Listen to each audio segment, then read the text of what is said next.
Oh, what's up sa inyo mga kabayan? Magandang araw sa inyo. Aba, ay masaya tayo mga kabayan na talaga namang grabe, no? Ang pagsalubong mga kabayan ng mga taga Hong Kong sa ating dating pangulo at sa mga kasamahan niya mga kabayan, no? Nakakatuwa lang talaga at hindi talaga mga kabayan nagkasya, no?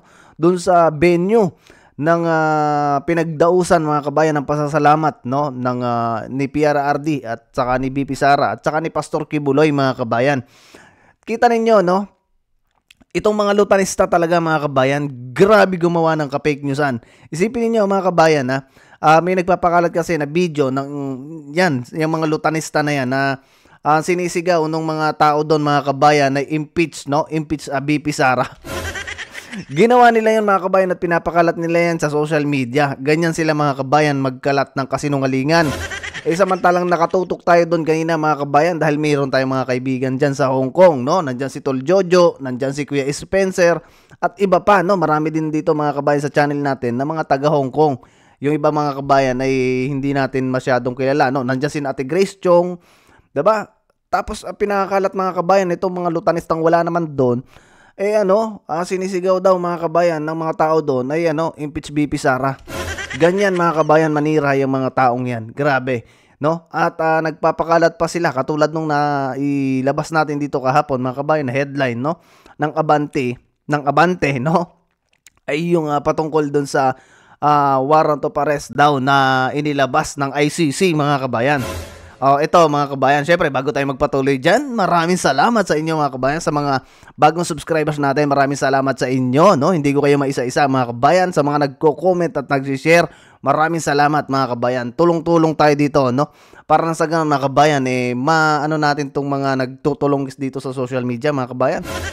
Nililigaw ng totoo mga kabayan ng mga tao, no? At kita ninyo, gumawa sila ng ingay na patungkol dyan sa mga ICC na wala naman pala. Sus Mariosep. O sa mga hindi pa mga kabayan nakasubscribe, ayan, mag-subscribe na kayo, no? Inanyayahan ko kayo na mag-subscribe ng dumami pa tayo dito mga kabayan. Ito, no? Napakatindi ng panawagan ni Mr. House Speaker Martin Romualdez mga kabayan. Ang sabi niya dyan, Romualdez, hinimok ang Pinoy na sumali sa PCG Auxiliary. Okay naman yan mga kabayan, no? Ayos yan. Yung tayo ay maging isang kabilang, no, sa ating sandatahan mga kabayan, no? 'Di ba? Maganda yan mga kabayan, yung panawagan na niyan.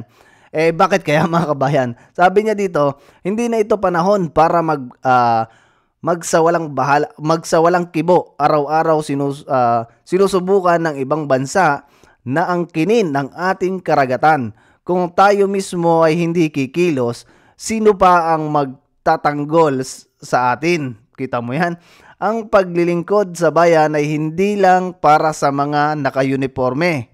Lahat tayo may magagawa sa pagsali sa PCGA. Mas marami tayong magbabantay, mas malakas ang ating depensa. Yan ang sabi mga kabayan ni Martin Romualdez, no? Ni Martin Romualdez mga kabayan. Natitigilan tayo dito kay Martin Romualdez. Ganito ang pinagsasabi nito. Alam niyo mga kabayan, totoo naman itong sinabi na to na talagang dapat, no, mas maganda kung dumami, no, yung mga naka-uniforme mga kabayan na Pilipino, na sa ganun mga kabayan lumakas yung sandatahan natin. Ang problema lang kasi mga kabayan, kita ninyo, budget mga kabayan para sa modernization, anong ginawa ng administrasyon na to? 'Di ba? Inalis mga kabayan, hindi nila nilagyan ng pondo.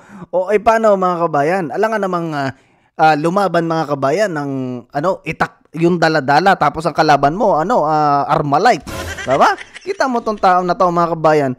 Paano hindi mga kabayan nagkaganyan-ganyan tayo, no? Bakit nagkagulo-gulo diyan? Dahil mga kabayan dito sa foreign policy na to ni Bungit, diba? Mas pinili niya mga kabayan na makipagkaibigan doon sa isang kupunan, unlike doon sa dating foreign policy ng ating dating pangulo mga kabayan na open foreign policy. Mas okay kasi mga kabayan yun. At least lahat ng mga bansa mga kabayan po pwede nating maging kaibigan. Kaaway man ng China yung Amerika, kaibigan natin yung China, kaibigan natin yung Amerika, kaibigan natin yung Russia, kaaway ng Amerika yung Russia. Kita nyo mga kabayan ng foreign policy ngayon ng Amerika, 'di ba? Nag-iiba?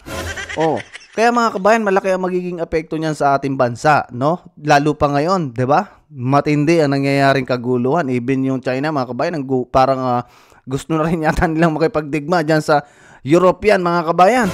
Sus Maria Josep. O ito pa mga kabayan, ha? Itong sinasabi naman ni Martin Romualdez, mga kabayan, okay yan, no? Kasi dadami itong mga naka-uniforme na personnel, mga kabayan, kung lahat tayo isasalid dyan. Para nga naman, mga kabayan, sa kapakanan din ng ating bansa, okay yan. Pero mas maganda, mauna to, mga kabayan, si Romualdez. Baka ito mamaya, pagka nagkaroon ng gera-gera, mauna to, mga kabayan, sumilapo. Kasi napakaraming pera ng mga yan. Ora-orada, mga kalayas yan mga yan sa Pinas, mga kabayan. Habang pinaiinit nila ang gulo dyan sa West Philippine Sea. O, ito pa, mga kabayan. Ito, mga kabayan, ang isa, no, sa dahilan kung bakit lumabas, mga kabayan, yung sinasabi na yan na ICC, no? Yung warrant of arrest ng ICC para sa ating dating Pangulo, mga kabayan. Kaya itong mga mainstream media, no, ay nilabas, mga kabayan, na talagang mayroong warrant of arrest, no, at aarestuhin na ang ating dating Pangulo. Kaya daw umiska po, mga kabayan, pumunta ng Hong Kong. 'Di ba? At may mga bali-balita pa, katulad kayo, nanonood tayo kay Tol Kapiel, no? Naka-live siya doon kasi nga may mga bali-balita na nagpadala daw, mga kabayan, ng napakaraming pulis, no, sa Davao, sa airport, sa international airport ng Davao. Doon, mga kabayan, wala naman tayo nakita, naka-live pa 'yun, ha. Oh, 'yan yung kinakalat, mga kabayan, ni Attorney Claire, no? Maraming pulis na pinadala diyan sa international. Sus Maria Josep. Ito, mga kabayan, sabi kasi dito, kaya nagkagulo-gulo, no? At naging maingay itong mga lutanista na sinasabing ICC na, no? Na warrant of arrest para kay PRRD dahil dito kay J. Ruiz. Si Attorney Claire, mga kabayan, hindi niya sinabi, no, na meron ng warrant of arrest. Ikaklaro daw niya muna, mga kabayan. At wala pa namang abiso, eh. Pero ito kasi, mga kabayan, nagchismis din, no? Kung tayo nagchichismis, mahilig din pala to sa chismis, mga kabayan. Ang sabi niya dyan, no? We've heard, ha? We've heard. Kanino kaya nito, mga kabayan, narinig, no? Itong sinasabing warrant of arrest, no, ng ICC sa ating dating Pangulo. Alam nyo, mga ito yung mga walang sila yung mga traidor, mga kabayan, sa bansa natin. Kasi unang-una, no, Pilipino, si PRRD. Tapos ang gusto mo maresto ng mga to, mga puti. Kita mo yung mga yan. We've heard that an arrest warrant has been issued by the International Criminal Court against former President Rodrigo Duterte for crimes against humanity. The government is prepared for any eventuality. Yan ang sinabi, mga kabayan, nito ni J. Ruiz, no? Nagpakaingay-ingay ito. Kaya mga kabayan, nabulabog kanina. Kahit si PRRD, nasabi niya doon na meron daw pala na warrant of arrest si PRRD nung nagsasalita mga kabayan sa entablado, di ba? Kaya siya daw, isang buwan daw dyan doon, mga kabayan, sa Hong Kong. Pero nakakatuwa lang. Grabe, mga kabayan. Mamaya panunuorin natin yon, no? At ito pa, mga kabayan. Nasa na ba yun? Ito. Kaya, mga kabayan, ayan. Sinoplak siya ngayon, mga kabayan, ng soldier natin, no? Na si Soljen Guevara, mga kabayan. Ito ang sinabi dyan, no? We have not received any such notice from ICC. So, lumabas, mga kabayan, no, na ito si J. Ruiz ay fake news din. Diba? Empleyado, mga kabayan, sa gobyerno yan, tao na yan. Diba? At yan yung isang nagkaroon ng issue na meron palang naging kontrata sa gobyerno. Tapos naging appointee ni Bungit, mga kabayan. Tapos ito ang nagkakalat, mga kabayan, ng sinasabi niya, no, na narinig niya na mayroong warrant of arrest ang ating dating Pangulo. Yan lang naman, mga kabayan. Yung PCO, kita ninyo yung title ng Abante, oh. PCO, nilaglag ng OSG sa arrest warrant ng ICC kay Digong. Yan ang title niya, mga kabayan. Tapos, siyempre, sumagot si Guevara, mga kabayan, at Soljen, no? We have not received any such notice from ICC, mga kabayan. Kita mo yan. Tapos, ang sasabihin nila, ito, kung mga congressman, no? Ito, mga kabayan, ay fake news, no? Kasi siya yung naglabas niyan. Kasamahan nyo yan sa gobyerno. Appointee ni Bungit yan. Anong gagawin natin dyan, mga kabayan? Diba? Sila, mga kabayan, na nagkakalat ng kasinungalingan. Alam nyo, napapaghalataan lang natin, no? Kaya siguro pinalabas to, mga kabayan, tong mga ganitong issue, na issue arrest warrant para mga kabayan, katulad nun, sinabay nila mga kabayan, tinaon nila, imposible, no? Matagal na kasi mga kabayan na ipinangangalandakan na magkakaroon nga ng ayan, yung pagpupulong mga kabayan dyan sa Hong Kong, 'di ba? Yung gathering, meet and greet mga kabayan. Matagal nang inilalabas yan sa SMNI. Imposible mga kabayan na hindi nila naririnig yan. Eh nandyan nga halos lahat ng channel mga kabayan ng SMNI, tinitake down ng mga yan. 'Di ba? Imposible mga kabayan. Tapos isinabay nila, no? Itong pagpapalabas ng ganitong balita ng ICC kuno, 'di ba? So, parang inaano nila mga kabayan na ayan na ang ano nyo, sinusuportahan nyo, aarestuhin na. Alam niyo, gulo mga kabayan, gulo ang hinahanap nitong administrasyon na to. Grabe. Tapos pinamamalita nila na maraming pulis daw doon sa International Airport ng Davao. Tapos mababalitaan natin mga kabayan, naka-live si KPL, wala naman pala ni isang pulis doon mga kabayan na sinasabi nilang mga Tagalog. Kita mo yan mga kabayan, ganyan nilang tulonggisin, no, ang mga Pilipino. Grabe talaga. Grabe mga kabayan ng administrasyon na to. Tapos magpapakalat yung mga trolls niya na vloggers, no? Yung trolls niya na mga lotanista ng mga fake na video na mga taga Hong Kong daw ay nagsasabi, no? Sinalubong daw si BP Sara ng mga taga Hong Kong ng impeach BP Sara, impeach, no? Yan yung sinasabi mga kabayan. Napakagaling at yun yung kinakalat mga kabayan dito sa social media. Yung video na yun mga kabayan. So anyway, ito mga kabayan panoorin muna natin mga kabayan si PRRD, no? Nakaka-miss lang ito si Tatay Digong sa mga pagsasalita. Nakaka-miss siya mga kabayan. Ulitin natin, siyempre tayo mga kabayan kanina, hindi talaga tayo makapag-live. Hindi din natin ma-relive. So ano lang tayo, tag dito. Magre-replay mga kabayan. Mga mahal kong kababayan. Tayo po ay tumayo. Grabe. Atin pong salubungin Tatay ang Digong. pinakamagaling na Pangulo ng Pilipinas, Rodrigo Roa Duterte!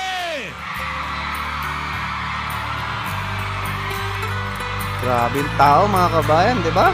Yung iba sa inyo, alam ko dito, nakapanood na nito mga kabayan. Pero syempre, team replay tayo.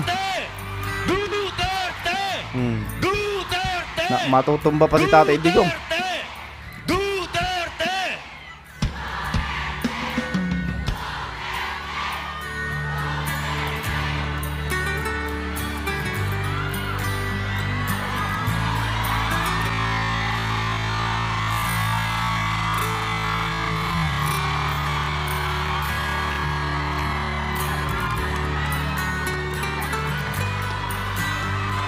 Bilisan natin ng konti mga kabayan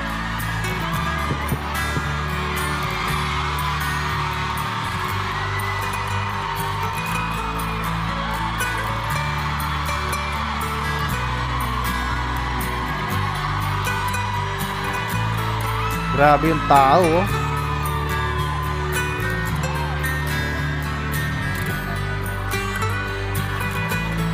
Tokyo, Japan. Hapon ho sa inyong lahat. Alam niyo, I do not know if you still believe in me. Grabe yung tao mga kabayan, no? Nakatingin ako sa inyo. Ano ko,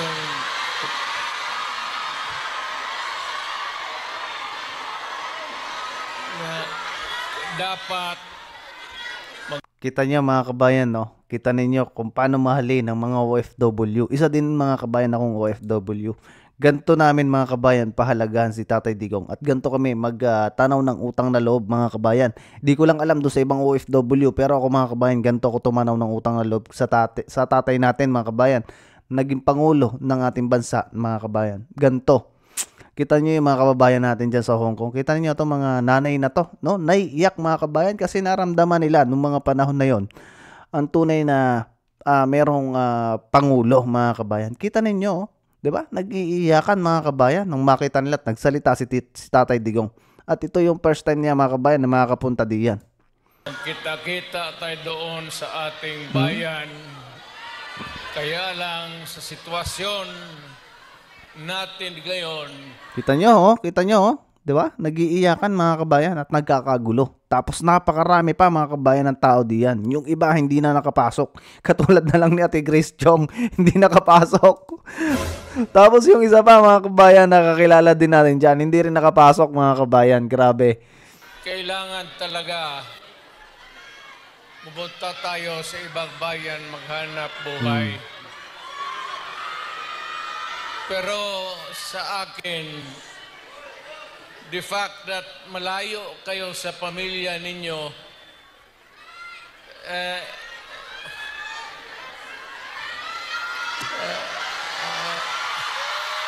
Grabe mga kabayan.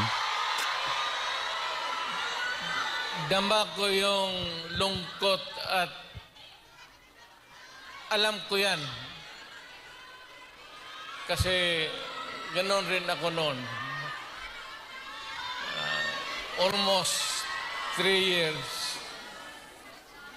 Sa labas ako nagtatrabaho. Well, nagtitraining para pag Tayo mga kababayan natin dyan, no? Kita nyo yung mga nanay, mga kabayan, nag-iiyakan. Ganyan nilang kamahal ang ating dating Pangulo. Kay bungit kaya mga kabayan. Kay bungit kaya magkakaganyan kaya yung mga nanay natin. Nako, malabo sa sabaw ng pusit mga kabayan mangyari yan. Kaya ang ginawa nila, no? Nagpalabas sila ng mga ka-fake newsan mga kabayan.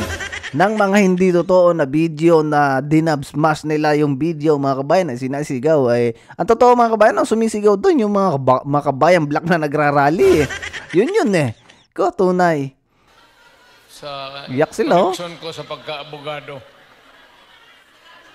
Kaya